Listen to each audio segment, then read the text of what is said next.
Now we're talking about space-age street course racing, man.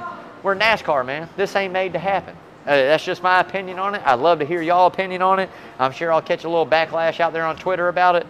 At the end of the day, man, it's just something I don't want to see. I wasn't a fan of the Coliseum. I don't want to see these cars on a quarter-mile racetrack go 62 miles an hour, 70 miles an hour. That's not racing to me. That's not it. Give them go-karts, man.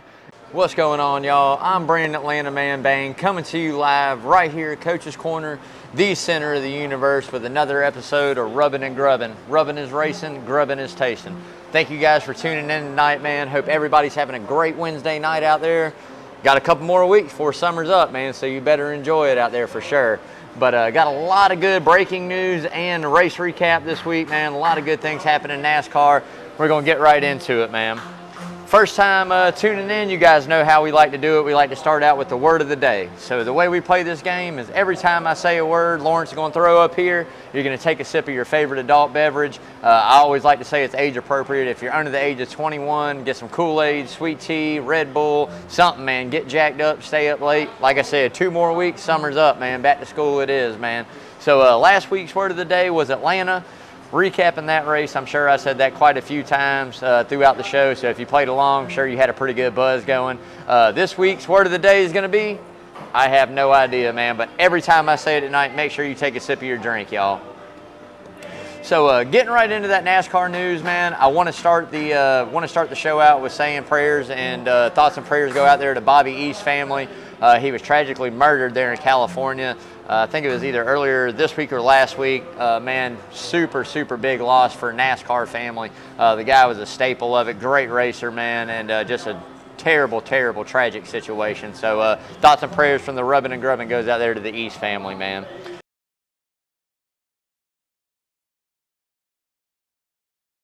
Getting right into it, man. Hey, Christopher Bell locked himself, well, not quite locked himself in, but is eligible for the playoffs now. Got that win, finds himself a little bit farther up in those points. Now, there are some scenarios out there where he still could miss the playoffs, but it's going to take the 3 guys sitting 15, 16, and 17 to win races to kind of knock him down that far. So we'll see what happens, but as of right now, Christopher Bell looks good to make the round of 16 in those playoffs, y'all. Contract talks with Kyle Busch not going as good as planned. I think that Toyota and JGR are struggling a little bit to get the sponsorship and probably get the money right, man. I mean, he is the highest paid driver in NASCAR as we speak, 16 point something million a year on that contract. So it doesn't always pay off to be the highest paid, man. It's going to be funny to see what happens. News come out this week. Kyle Busch himself said he has been in contact with other teams about rides that are open and plans for 2023. So if it was earlier in the season, I wouldn't say it's a big deal, as it wasn't to me earlier. Now we went from probably about the 3rd, 4th inning in the season to now we're in the 7th, 8th inning. It's rolling down, so they got to get something figured out, got to get a sponsorship locked down for Kyle Busch.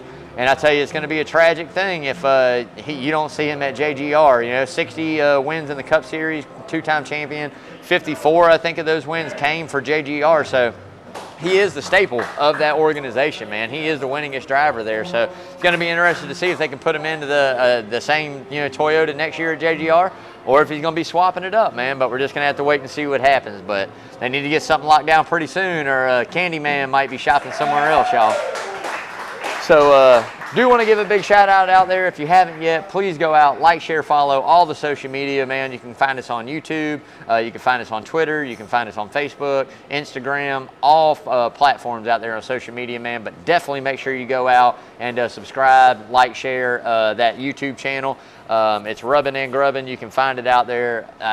I'm telling you, the more eyes we get on the show, hopefully the more money we're able to raise for these charity events that we do, and just kind of spread the word of what it's all about here at Coach's Corner, man. I mean, yeah, I get to come up here on Rubbin' and Grubbin' and talk NASCAR, but ultimately the whole Coach's Corner Sports Network is all about raising money that stays local right here in Savannah area, man. So like I said, if you haven't yet, like, share, follow all that social media, y'all. Make sure you check it out. Lawrence does a great job. Had a couple short videos he threw up there, and the little Biden clip in there was killing me all weekend long, man, but it was awesome. So make sure you go check that out on YouTube, y'all. Getting back into that NASCAR news, man. Hey, Another guy out of a ride, Ty Dillon, man, leaving 42 over there at Richard Petty Motorsports. You know, we've seen the success, what Eric Jones has been able to do in that 43 car this year. Ty has not lived up to the expectations, I don't think, in the 42. And come on, man, let's be honest. I think the writing was on the wall whenever Tyler Reddick signed with 2311. When that news came out, I mean, come on, man. You know, both the Dillon boys are going over there to go race with Pop, man. You know, Ty Dillon's going to be in that 8 car or another number for Richard Childress, man. There's no other variable out there I see, unless there's a Kyle Busch that's ready to come over to RCR, but I doubt that's going to happen. So, at the end of the day, man, hey, it's going to be interesting to see. It's funny how here we are in 2022, not even at the end of the season yet, and we're already talking 2023 plus 2024 silly season, and guys jockeying around and trying to get these rides. I mean, it just shows how hard it is to get in the sport, and especially with sponsorship. If sponsorship's willing to carry over with you to a new team, similar to what Kurt Busch does, man, I tell you what, it's going to be a hell of a hard time to try to find something new out there for sure. Woo! Little swear bucket, y'all. But yeah, so we'll see. But you heard it here first. I guarantee you're going to see Ty Dillon over there at RCR with Pop equipment, man. Guaranteed. So, big announcement coming out of Chicago, and I think this is probably the biggest breaking news. This is going to be talked about for a while. I think it'll be continued to be talked about throughout the rest of this season and the off season. But that Chicago Street course has come to life, y'all. It is official, man. 3-year deal there in the city of Chicago. Come on, man. I like the layout of the track. That's about the only thing I like about it. I got more on this in a little bit. But there again, I think I knew, and a lot of us knew when iRacing went out and they shot that and radared that and got all the statistics for building that racetrack on iRacing, that it was going to be short-lived before it became a reality. So, like I said, I'm not going to spill the beans too much on it. I'll talk about it a little bit later on in another segment of the show. But if you heard my comments, not the biggest fan, man. I'm going to watch it because I'm a NASCAR fan, but not the biggest fan of street racing, period, street course racing at all in NASCAR. That's just my outlook on it. But so we're going to get right into that bubble watch. And I'm telling you, man, this bubble is getting a little more crazy and crazy as we go on. We just watched Kevin Harvick go from being very close to making it in on points, to 60-plus point deficit now with Truex sitting on that bubble. And I tell you what, man, it's going to be very hard to find his way in. I think it is almost down to a point for Harvick to have to win a race to get in. I think that if we have some repeat winners again, it's going to make it even tighter. I think that there again, Ryan Blaney and Martin Truex find themselves in a good spot. Maybe not necessarily have to win to get in. Now, if Harvick does win, that's going to bump one of those two guys out because they don't have a regular series win. We still got a few races to go, so it's going to be interesting to see. But there again, it's just something in the new point system that wins award more than consistency throughout the season. And we'll touch base on that here a little bit later on in the show as well. But at the end of the day, man, the one thing you got to look out for is it's not necessarily if you win, you in anymore, because this year, we're very close to hitting 16-plus different winners. So we're going to see over the next few weeks who can lock themselves in. If one of these 3 guys that are finding themselves downward in the top 16 or right there on the bubble can win to get in. And it's not far-fetched for a guy like Austin Dillon or even Eric Jones to come out and win. So anything can happen. We just got to keep an eye on it. But right now, that bubble watch has grown a little bit for Kevin Harvick, finding himself in 17th. He's got to go in and keep doing what he's been doing the last few weeks. Consistency, man, and getting good finishes at racetrack. So if he can win one, that would definitely help project him into those playoffs a little bit further, just based off his regular season points compared to some of the other guys that have one win. So like I said, we're just going to have to wait and see on that, man. So getting right into my favorite part, man, the checkered flag for charity, man. This is what it's all about for me here on Rubbin' and Grubbin'. I love talking NASCAR. I love drinking cold beer, which I hadn't done, but I promise you guys before this season is out, I am going to give a hell up here a couple times and drink some cold beer. But at the end of the day, man, checkered flag for charity. So what we do here on Rubbin' and Grubbin' is basically whatever car number wins that race from the week before, or that week of, we throw to our checkered flag for charity. And, with Christopher Bell winning, that's the 20 car. A 20 goes in, man, into the bucket. So that brings the total up to a little bit, I think, with right at $2,100, 2,000, $2,100, man. The family here at Coaches, Lawrence, JB, everybody that was up here, raffled off that cooler full of joy, man, and raised another $500+ there for Checkered Flag for charity, man. So we're doing really good. That total continues to climb, y'all. It's for a girl, like I said, a friend of my family and my wife. She passed away tragically in her sleep. Leaves behind a younger daughter, and we're raising an educational fund, man. And I say to everybody, none of this is ever possible, one, without John and Adele Henderson opening up their doors for me to be able to do it for them and use my platform, but also the patrons and just the local community, man. The patrons here at Coach's Corner are some of the most giving people you're ever going to meet, man. I'm telling you, when they show up for these concerts, they bring a little extra money, they get in, and hey, it's a win-win, man. You get the feel good, donating to a good cause that all stays local. And on top of that, man, you get to bring home a whole cooler full of alcohol, man, usually right around about $200 worth. So it's an awesome deal, man. But like I say, want to give a big shout out and thank you to everybody that was up here last weekend for the Guardians of the Jukebox. That was a really good amount of money we raised on that cooler to give to this little girl. And there again, none of that is possible without the patrons of Coach's Corner and John and Adele Henderson, man. So thanks to everybody involved. Big shout out and thanks to LB, JB, everybody that went out and sold some raffle tickets out there, man. I greatly appreciate it. I will be here this weekend. Doing a raffle before I come out and catch the kick-ass show that I know is getting ready to go down in the Sound Garden. We'll touch base on that in a little bit. But again, y'all, thanks again for all the donations here for the charitable causes at Coach's Corner and everybody that's involved, man. Big thanks. So getting right into that Who's Hot and Who's Not segment, sponsored by Arbor Man Tree Service. A good buddy of mine, Mr. Parker Eccles over there at Arbor Man, is kind enough to be one of my main sponsors outside of Coaches and sponsors my show for me, man. So big shout out there to him. I say it all the time, locally owned and operated, insured. If you need any kind of tree service done, doesn't matter if it's full tree removal, stump grinding, trimming back some limbs, whatever it may be, even if you're not sure of what you need, man, and you need Parker to come on out and give you an estimate, he'd be more than glad to do that. You're going to see that number scrolling for Arbor Man at the top of the screen during tonight's show, the whole episode. But like I said, make sure you go out and give Parker a call. Like I like to say all the time, no job too big, too small, no tree too tall.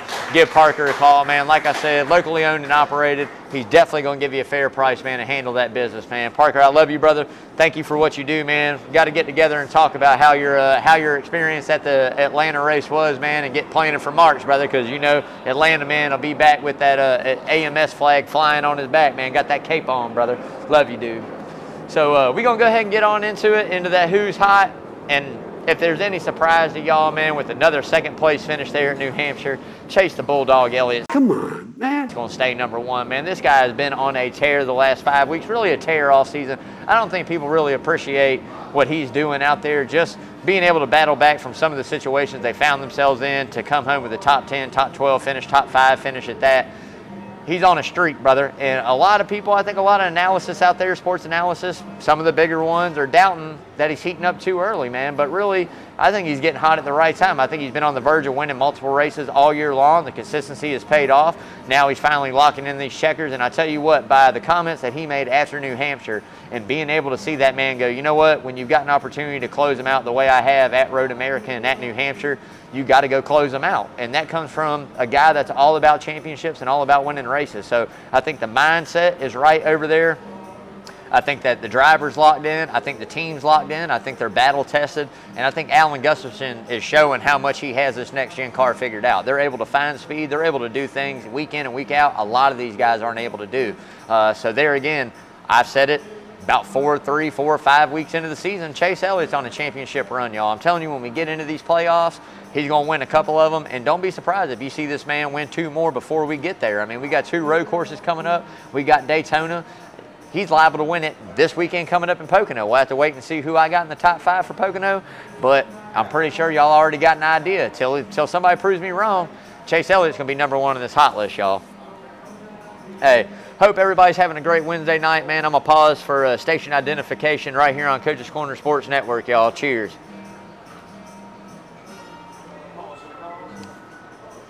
All right, man. Number 2 on that list, hadn't really changed since the last couple weeks. Ross Chastain, man, the watermelon man himself finds himself in second there. I tell you, most second player or top 5 finishes on the season. I think he's got 14, got a couple wins locked in. This has been the biggest surprise of 2022 for me. Being a brand new team, we knew Trackhouse, acquired Ganassi Racing.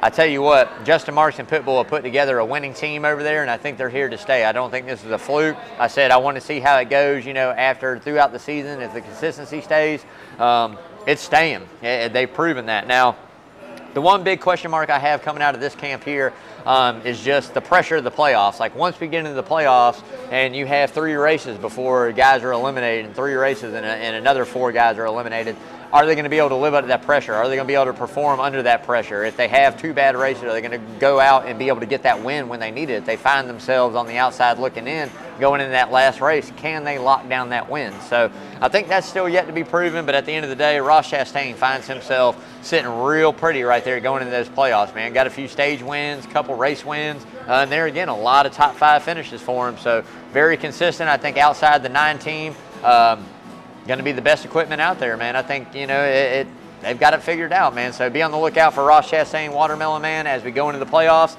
and see if they can keep that momentum going throughout the whole season, man. So it's going to be interesting to see, but right now, Ross Chastain, number 2 on the hot list, y'all.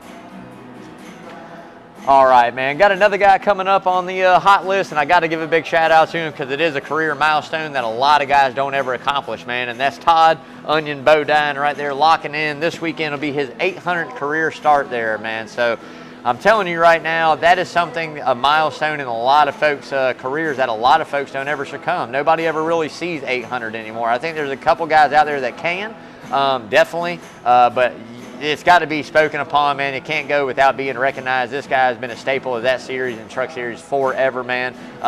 Gave a shot at Cup Series, Xfinity there for a little bit, but Truck Series was really that home. And, hey, man, maybe he goes out and wins on his 800th career start. I think that would be something that goes down, written in the history books, and a lot of folks that talk about. So, big congratulations out there to Onion again, man, and making that 800 career start. That is a big deal, man, and nothing to be frowned upon or batted an eye at, man, for real. So, congrats to you again, Mr. Todd Bodine, and go out there and go get him, brother. Go out there and go get him, man. So, that's going to do it there for the hot list. We're going to get into the knot, and I'm going to tell y'all right now, he's on number 1 on that knot list, y'all. And I hate to say it, but the candy man is melting, man. Summer is heated up, and I said it before we got into the summer months. Kyle Busch is known to fall during those summer months, man. He just kind of hit the cold streak, man. So if you go back and look over the last 4 races, I think the best finish he has is 12th. Other than that, 120 place finish, and then other than that, it's outside the top 20 on the other 2. So, hey, man, at the end of the day, he's struggling a little bit, and I think some of it's not in his doing. I think some of it's getting caught up. I think some of it's not bringing good equipment to the racetrack or not qualifying well and having to start in the rear. And you get caught up in problems. We just saw Alex Bowman get caught up there in New Hampshire for qualifying bad, starting in the back, and 4 races in, your day's over. So there again, I think the candy man's got to get himself together, man. Got to get some more nuts in those peanut M&Ms that he loves to eat, and see if he can find out a way to get another win, man. He finds himself, I think, 8 or 9, 6, 8, 6, 7, somewhere in there in the playoffs. Find himself securely in the playoffs, but at the end of the day, you don't want to be slacking headed into those playoff races. So he's still got some time to get it turned around.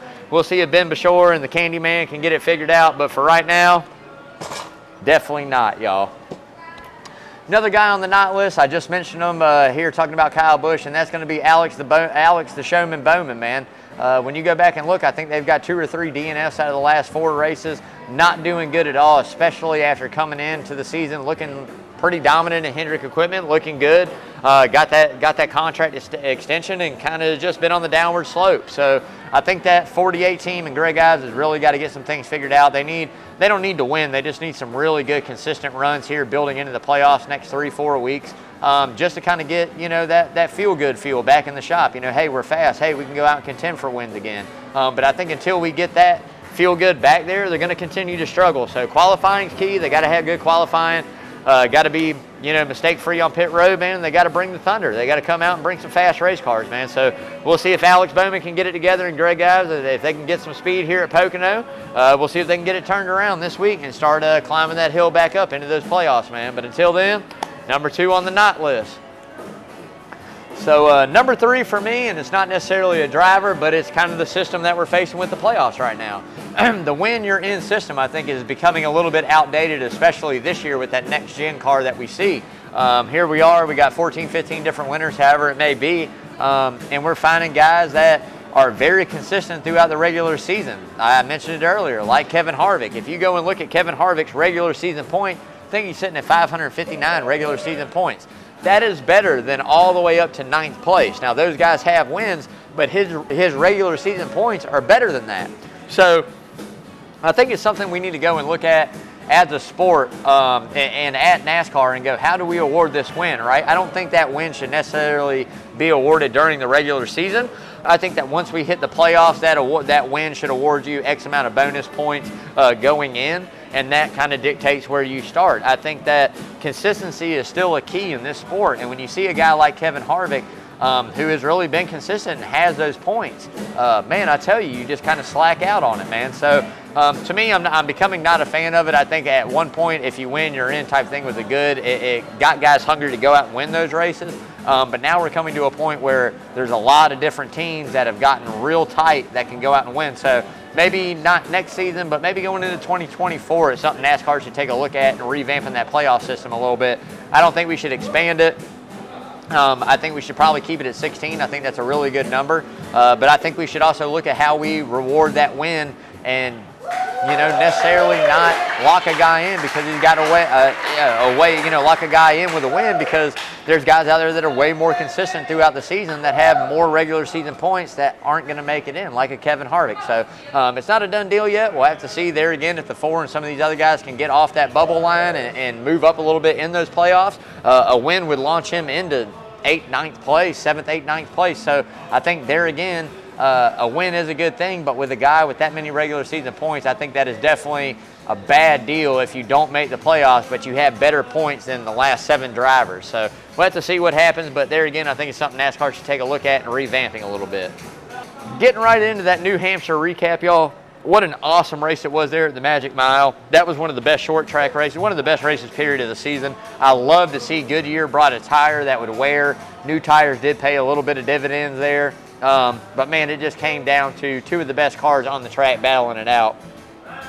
I mean, I hate it for the 19 crew. I hate it for 19 fans out there. Martin Truex looked like he was going to be the king of it all race long. But I tell you what, it's the nature of the beast, man. When you're out front, you're in that clean air and your car's hooking and it's driving like a Cadillac, you don't want to make changes. You don't want to make changes to it. Maybe some minute little air pressure here and there, maybe a little bit of stuff, but you don't make big changes. Now, late race cautions and this and that, and you find yourself, restarting 4th, 5th, 6th, and you're in traffic, and all of a sudden, man, this thing is like a rock. I'm just falling back.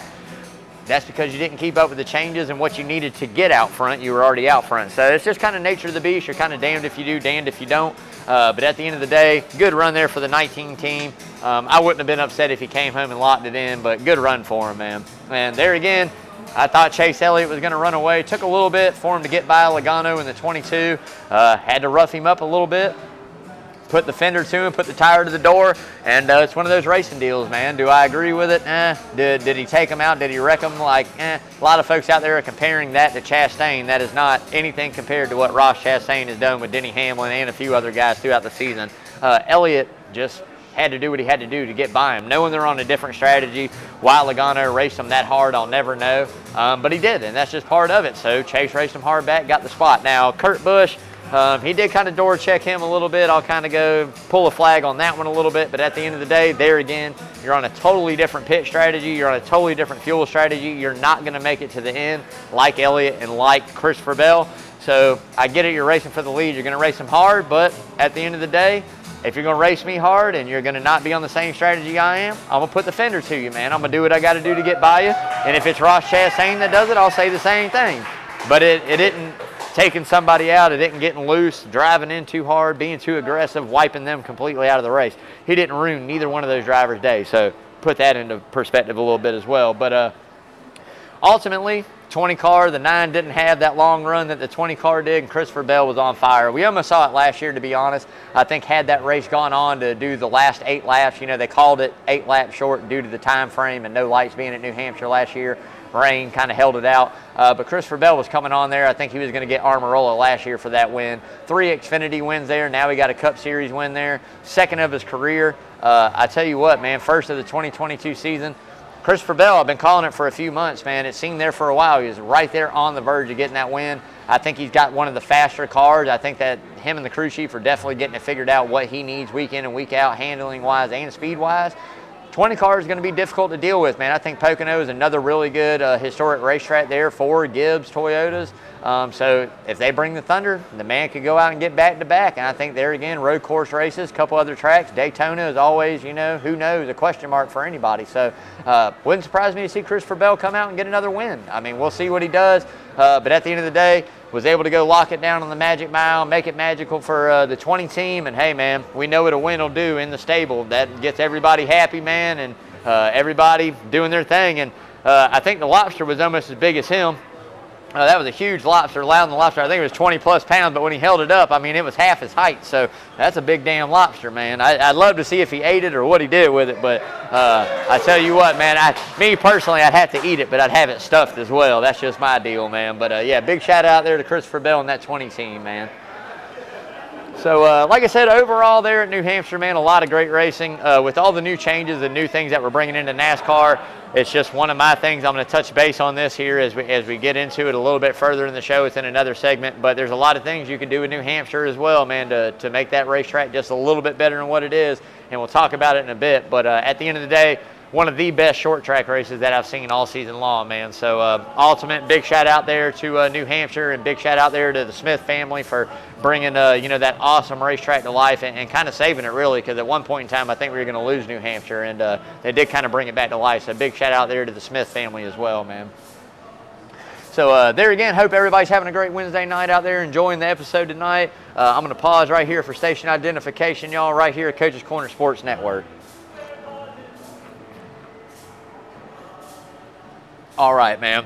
Getting right into the Pocono preview, man. Here we go. Going down to a single race this year at Pocono. The Tricky Triangle, man. Where's turn 4?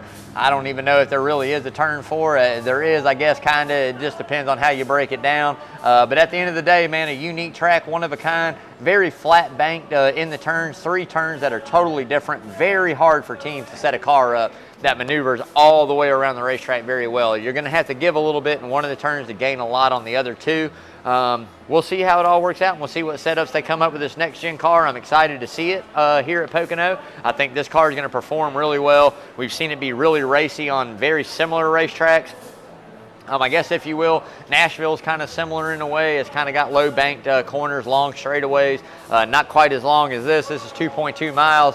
But at the end of the day, man, I think it's going to be awesome. And not to mention, man, making a little piece of history on their way out. This is the first ever solely sponsored M&M's race. So M&M's is going to sponsor this. I think it's the M&M's 400 Fan Appreciation or something like that. Maybe that's why they got Kyle Busch #1 in the odds. I don't know what sport they've been watching for the last 4 or 5 weeks. He ain't #1 on my list. I'll tell you all that right now. We're getting ready to get in that in a minute. But we'll see there again if he can come home victorious on the Tricky Triangle, or if he ends up doing one of these numbers, because it seems like they've been chasing their tail over there in that camp for a couple weeks now. But maybe he gets it together. I don't know. We're just going to have to wait and see, man. But getting right into that top 5, man, I told you guys getting into it, Chase Elliott's going to stay #1 until he has a bad run. And second for me isn't a bad run. Does it pay out? Doesn't pay out unless you take him top 3. We take him for wins around these parts. But Chase Elliott's going to be #1, y'all. There again, the driver of the 9 has just been on fire over the last 4 races. 2 wins, 2 second places. I'm telling you, should have won Road America and could have won New Hampshire last weekend. I'm telling you right now, we'll watch out for him going into the Poconos, baby. I'm telling you, the man is on the peak of the mountain at the top of the sport. Don't be surprised when you see that 9 team waving that checkered flag in victory lane this Sunday, man. So 2 for me. I think there again on the hot list, you can't go without putting Ross Chastain inside that top 3 any week you got him. A lot of top 5 finishes have showed up, had speed and handling at numerous racetracks. I think this is one of the worst, not as good runs as what they've had. Finishing 8th and 9th there at Trackhouse with both drivers. Still top 10 finishes. Ross Chastain found the speed. Might be busting up watermelons in Pennsylvania this weekend, man. I don't know what they're going to do, but at the end of the day, Chastain will be #2. 3 for me. Sean's here watching me. He's going to be happy about this. Candyman's number 3 on the list, y'all. I can't go without it. Like I said, I think the man's got good speed. They've been chasing their tail the last few weeks, haven't been able to hit on it. Bad qualifying efforts, putting them back in the field, getting up, caught up with other people's messes. But at the end of the day,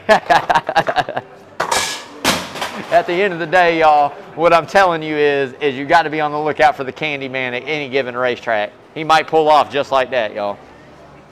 4 for me got to be Denny Hamlin, another Toyota Joe Gibbs racing team. He's had success there at Pocono in the past. I think the 11 team's on the verge of putting it together. It seems like they've been finding some speed, trying to get some things worked out. We'll see if Denny Hamlin can bring that FedEx number 11 home into victory lane here in the Poconos this weekend, man. 5 for me, I think this is another guy that's starting to heat back up nicely, that's really starting to get it rolling in the right direction again. And I think a lot of people sleep on what kind of season has happened after coming off of what he did last year, winning the championship and having the wins. And that's Kyle Larson, man. I think Kyle the Martian Larson is going to go out and have a really good run there at Pocono, man. I think the 5 team's been building that momentum back up. I think they have 8 top 5s or 8 top 10s on the season, so kind of quietly consistent, quietly good. They've had some bad runs, getting caught up in some places, but at the end of the day, you can't count Kyle Larson out at any racetrack we go to. I don't care if we're racing tricycles. I'm taking Kyle Larson. So Kyle Larson will round out that top 5 on the hot list, man. Be on the lookout for him. Now, a few dark horses. We're not going to go that dark this week because I think there's guys that are hungry to win again or need that win to get into those playoffs. I look at a guy like Kurt Busch, had some wins in his career there at Pocono. 45 showed great speed last week, showed great speed the week before that, showed great speed the week before that. I think 2311 is finally coming in their own and finding some speed. So I'll take Kurt Busch as one of the dark horses. Another guy, Daniel Suarez, man. I mean, Trackhouse has had great speed all season long. Just got a top 10 finish there at New Hampshire last week. I expect him to bring really fast race cars to the Pocono. Man, you're going to find Daniel Suarez might be a good bet as well.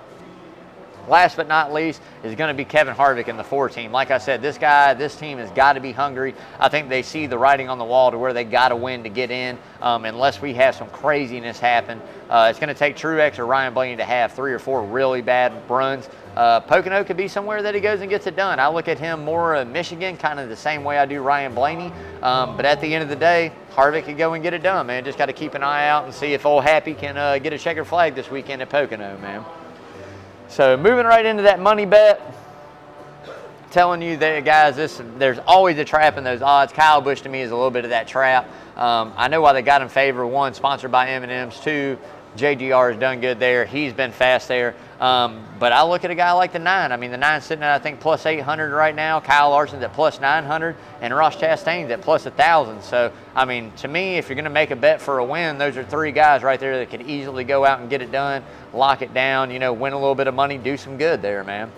Kind of second tier, if you will, or kind of look at Joey Logano, man. That's plus 1,200. He's won that. Paul Wolfe, the crew chief, has won it not only outright with Brad Keselowski, but won it on fuel strategy before as well. So I think that combination of Joey's experience there and Paul Wolfe's experience being able to kind of, come up with a different strategy if they don't have the speed, plus 1,200 for Logano sounds like a pretty good deal for me. So I'd be on the lookout for him.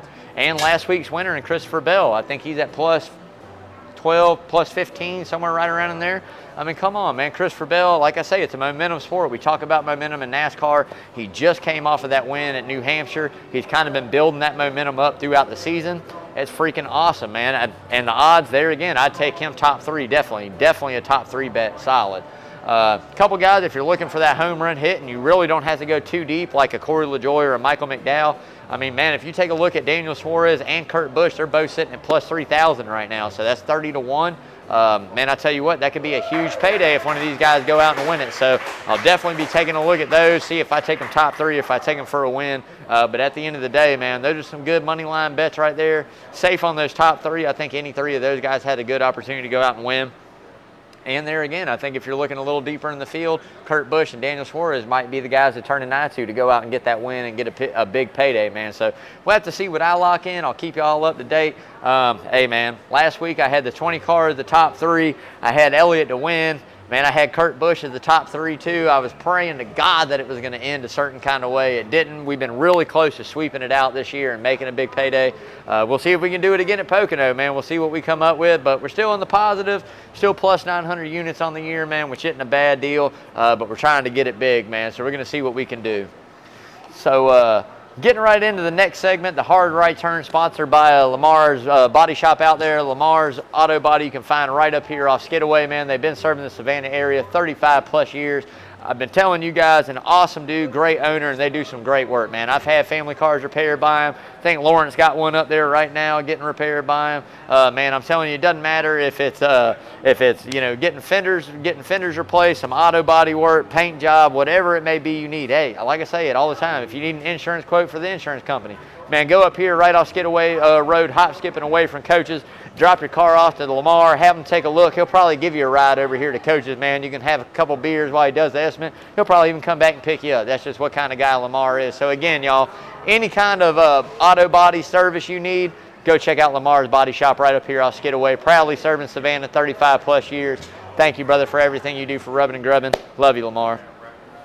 So getting into the hard right turn, man, I got to take a sip of water before I get into this because I'm telling y'all, I'm getting ready to go in right here. We touched base on this in the breaking news. Chicago street race, man. I'm going to tell y'all, I'm not a fan, not the slightest damn bit, dude. I'm not a fan of, I'll just throw it in there because I'm going to not say it, but effing NASCAR is racing on street courses, man. I get it. We want to expand. We want to bring the viewership in. We want to get new eyes, new sponsorship. I get it, man. To me, this is where I had my issue. Not 3 years ago, we were talking about roots of NASCAR and getting back to the roots, and we need more of this, and NASCAR putting dirt on Bristol. You took away one of the best racetracks that we have, and you put dirt on it, right? Instead of going out and either building a new one or finding a dirt track that can withstand something like this, you put dirt on Bristol, right? Getting back to the roots. Now here we are 3 years later, not even, and we're talking about racing street races. What's roots about that, man? Nothing's roots about that. So at the end of the day, to me, it's about expanding. I get it. I'm just one of those guys, I think there's a lot of things we could have done inside the sport. One, we're not even racing the Brickyard 400 anymore on the true historic Indy, right? We gave that up for an Indy road course race, which blows my mind. I don't like that at all. We fought so long until 94 to get on hollow ground at Indy. NASCAR, one of the greatest, most historic races of all time, and you take it away. To me, it's a crown jewel, and you take it away. Need to get that back on the schedule. We need to get rid of some of these road courses, either run some more short tracks twice a year like New Hampshire. Hey, man, I'm sure the Smith family, and knowing their budget, throw some lights in New Hampshire, man. Put some lights on it. It's a mile track. Throw some lights around it. Do a Saturday night race, Sunday night race, man. Do that twice a year. Find, you know, California, we don't know what's going on there, but we're talking about building a short track inside that racetrack. Do it, man. Let's get some more short tracks on there, man. We got places like Rockingham. We got way too many things we could do inside that sport. Change the schedule around. Do some different things. You've heard me say it before. Take Atlanta. Race Super Speedway. Turn around. Race mile-and-a-half setup on the same track. Man, there's just so many things. Now, I get it what it does. That opens the opportunity just like the Coliseum did. You've got so many football stadiums now that NASCAR can go and race in. You know, you've got all kinds of different places they could go and do it. Now, with the street course race, now we're opening the doors to go and race at any metropolis, Atlanta, New York, Boston, you know, Chicago again, racing in San Francisco. Who knows? What the opportunities are endless, and I get it. We want to grow the sport a little bit, you know, and if it doesn't work in 3 years, we can chalk it up and go back to the drawing board. But at the end of the day, to me, we're getting too far away from what NASCAR is. And there's not one person out here that can tell me any damn thing that's different. Any goddamn thing that's different. There we go. All my swear money's gone. Other than the fact that NASCAR has been keeping an eye on what Formula One does and the viewership that it's gained and popularity it's gained over the last few years. Look, man, NASCAR is not Formula One. If you don't like NASCAR and you like Formula One, watch Formula One, man. I'm just not a fan. I don't want to see this turn into a regular thing, especially a point-paying race, which it is, which just absolutely kills me. You could have easily turned around and done that I had the All-Star weekend on Memorial Day and kept Road America on the course for July 4th weekend or 4th of July weekend. That sold out 120,000 people at that race. We'll see what Chicago does. We'll see what kind of money they make, what kind of, you know, investments NASCAR does into it, what it costs, what the overhead is, and what they end up making on that race. But to me, as a true NASCAR fan of 30 plus years, man, I'm not a fan of the street course. I'm going to watch it because I'm a NASCAR fan. If it's a good race and cool race, I'm sure it's going to be exciting. It's something new. I'll probably talk good about it a little bit here. But at the end of the day, I don't want to see where now we have three road street courses, 6 road courses. We're getting away from the mile and a half. We're getting away from the super speedways. We're getting away from the short tracks. I don't want to see that, man. There's just so many things inside the sport that NASCAR as an organization can do. So there again, I think it's just something. Don't tell me we want to go back to being rootful and in the roots, and now we're talking about space age street course racing, man. We're NASCAR, man. This ain't made to happen. That's just my opinion on it. I'd love to hear y'all opinion on it. I'm sure I'll catch a little backlash out there on Twitter about it. At the end of the day, man, it's just something I don't want to see. I wasn't a fan of the Coliseum. I don't want to see these cars on a quarter-mile racetrack go 62 miles an hour, 70 miles an hour. That's not racing to me. That's not it. Give them go-karts, man. Give them go-karts. Give them super souped-up go-karts and let them race those. Not full-size race cars, man. It's just my opinion. Y'all heard it here, right here, Atlanta, man. So that's going to sum it up for the rubbing part, man. Now we're on to the second part of the show. We're on to the grubbing. And I wanted to whip up something really sweet and delicious today, and I wasn't able to do it. I wasn't able to get the special here they run on Wednesdays at Coach's, which is one of my favorites, fried pork chop. So what we went with was the chef's salad, brother, and this thing is loaded down with meat. We got mushrooms, we got green peppers, we got onions, we got olives, we got tomatoes, we got a bed of lettuce. If y'all have not had any salad out of Coach's yet, this is one of my favorite places to get a salad from, man. They do an amazing job. They do an amazing job with anything on the menu. Like I said, if you have not yet come up to Coach's and tried their food, there is not one bad thing on the menu. I've eaten everything, anything, any way you can possibly get it. I've done it, and I haven't had one thing bad out of here yet. In, I don't know, 10, 15 years, I've been coming here not only as a kid and teenager, but as an adult. I have not had one bad meal coming out of this kitchen, man. So speaks volumes about the way John and Adele handle their business and that kitchen staff they got here, man. They are all about the customer. They are all about the goods, man. So definitely, like I said, come out here at Coach's Corner, Thunderbolt, Georgia, y'all. Get some cold beer, get some good food, meet some good people right here, Staple, Thunderbolt, Georgia, Coach's Corner, y'all. Come check it out. So do got to give a big shout out there to 104.3 ESPN Coastal, Mr. PJ Zuko himself, Green, White, Checkered. Man, you can catch that every Sunday. PJ and myself breaking down everything new in NASCAR news. Last week was the first week in a few that we've had. PJ was on vacation. He was sick. Had some technical issues there at the station before, so we're back on track. We're bringing you guys some awesome stuff. We've got a lot to recap and a lot to talk about the direction we're headed, not only with the show, but in the sport. So many good things to talk about. So there again, make sure you tune in every single Sunday morning, 104.3 ESPN Coastal, Green, White, Checkered, 9 to 9:30. You can also stream it live on ESPN Coastal's Facebook page, but make sure you check it out, man. Write some comments in there. Tell us some stuff you guys like to hear us talk about. Me and PJ and myself would be glad to break that stuff down for y'all, man. So definitely make sure you check it out again every Sunday, 9 to 9:30, ESPN 104.3, y'all.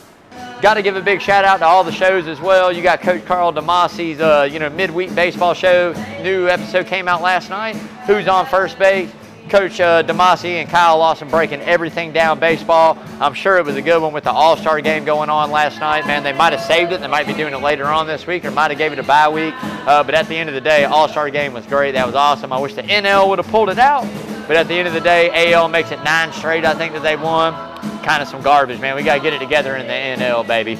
But you can also catch Coach Saturday morning, 9 o'clock, live right here at Coach's. Coach Carl DeMassi Sports Report. It is awesome, keeping you up to date, everything local. Don't matter if it's soccer, volleyball, golf, baseball, basketball, talking everything sport-wise right here around Savannah and in the area. Coach knows his stuff, man, so definitely make sure you tune into that.